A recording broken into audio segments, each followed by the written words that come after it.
is it? It's the painter's point of view. So what we do as part of our daily routine is we talk about things that are troubling them.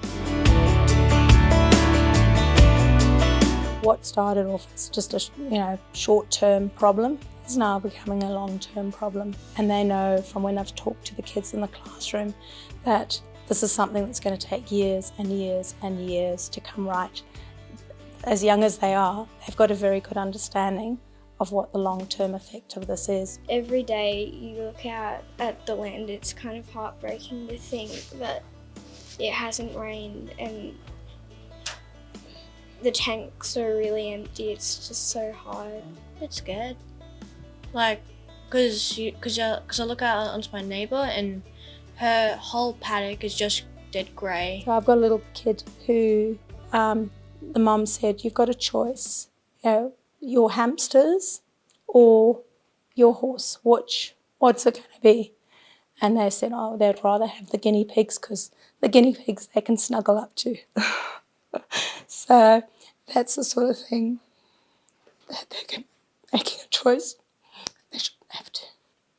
How would you feel if one of your, like a pet dog or a pet cat of yours died of starvation because you have limited money, water and food? Very tough. So we're a very giving community. So I've got kids who know that there are others worse off and they're going through their toys. So they can wrap them up and give them to somebody else who's got more of a need. As a community, we try to come together and find out what's on their wish lists so that we can find some sponsors to then help them. But it's going to be very sad. It's like a sucking of the life out of the community. When you talk about a disaster like a flood or a fire or an earthquake, there's that peak apex moment that happens, and then there's the shock and the trauma sometimes, but then there's that everybody leaps into go mode, and there's that recovery where you start on the up again. It's almost like it happens for a reverse in a drought where it spirals down, and it's that slow drag on and on. But when you reach that crisis point, you're not sort of going back up.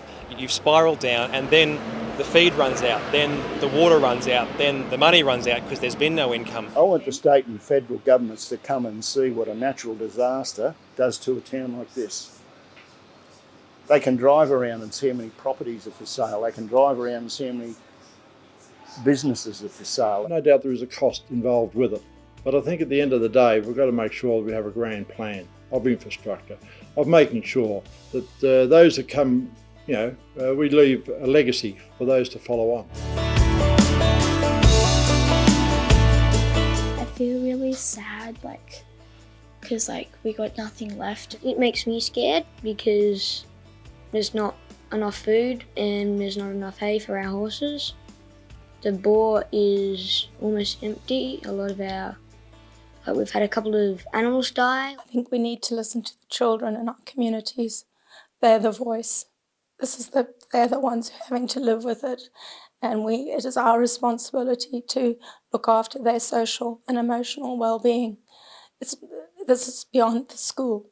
This is something that people who are in high places need to listen, and they need to take notice, because this is going to have a far-reaching effect, not only now, but 5 years into the future.